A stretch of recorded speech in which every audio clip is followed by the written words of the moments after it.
மலேசிய இந்திய சமூக உருமாற்ற பிரிவை அரசாங்க ஏஜென்சியாக மாற்ற வேண்டும் என மலேசிய புறநகர் மனித மேம்பாட்டு அரசு சாரா அமைப்பான டிரா மலேசியா கேட்டுக்கொண்டது.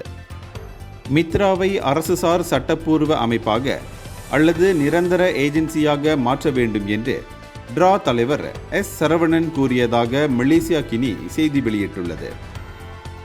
தெளிவான சட்ட அதிகாரத்துடன் நிரந்தர ஏஜென்சியாக மித்ரா மாற வேண்டும். இந்திய சமூகத்தின் வலுவான பொருளாதார வளர்ச்சிக்கு உத்தரவாதம் அளிக்கக்கூடிய ஒரு நிரந்தர ஏஜென்சியாக மித்ரா மாற வேண்டும் என்று அவர் சொன்னார். டயாலிசிஸ் உதவித்தொகை வழங்குவது, மாணவர்களுக்கு நிதி உதவி வழங்குவது, அவசர உதவி வழங்குவது போன்ற குறுகிய கால உதவிகளுக்காக மட்டும் மித்ரா பட்ஜெட்டில் 40 முதல் 50 விழுக்காடு தொகை பயன்படுத்தப்படுவதாக அவர் சொன்னார்.